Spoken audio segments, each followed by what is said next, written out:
Writing an entire story is hard, and it can be really scary to start because what if it sucks and you fail? But there is a great tool that solves those problems and can even make failing fun, and it's called an outline.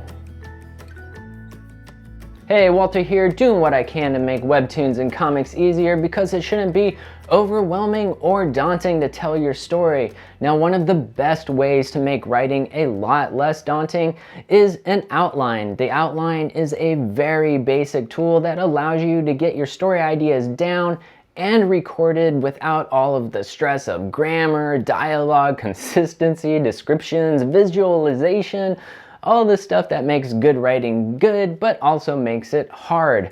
The outline is purely focused on the big picture of your story, the structure, the pacing, the moments. The outline is just simply a bulleted list of the main events in your story.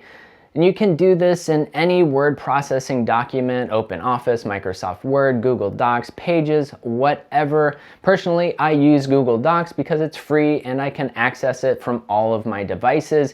You simply create a bullet list, which is usually accomplished with icons that look like these. I usually use dots, but if you want to be super fancy, you can use numbers and letters. Now that we have our list, we simply start puking out ideas, good ideas, bad ideas, okay ideas, random ideas. It doesn't matter. If you have a thought, write it down. Is it a scene? Is it a joke? Is it dialogue? A special item? Whatever it is. So let's try an example. Let's say we want to write a very basic story. A princess killing an evil demon with a powerful sword and magic, and that's all we know. It's scary to write a story with so little information. Where do we start? Well, it doesn't really matter if you're doing an outline.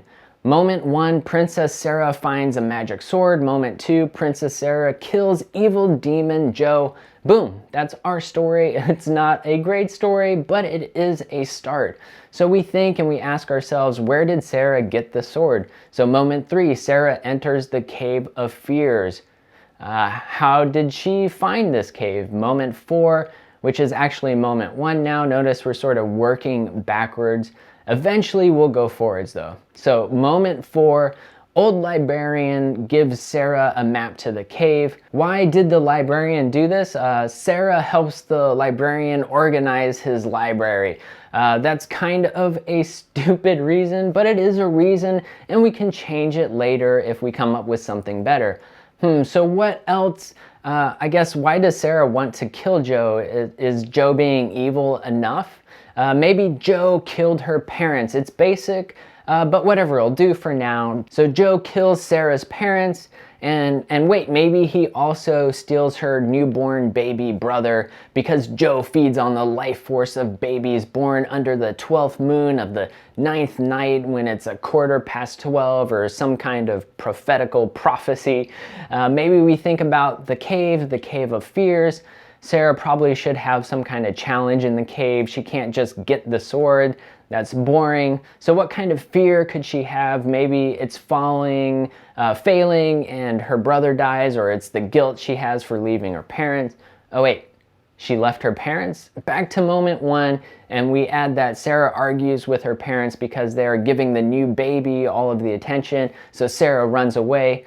Later, she learns that her town was attacked and her parents died. Anyways, she deals with whatever fears and screams out, "I'm sorry, but it wasn't my fault, but I will avenge you." And then she comes out of the cave with the sword. Oh wait, since Joe is stealing the baby's life force, but what if they had gotten that all wrong? Maybe Joe doesn't steal the life force, but instead becomes the baby and lives life all over again. Then Sarah has to decide to kill or not kill the baby. I know things just got dark. Anyways, she can't kill the baby because she made the promise to save the baby in the Cave of Fears, so she ends up raising her baby brother, who will eventually become a new evil demon Joe. And that was Joe's evil demon plan all along.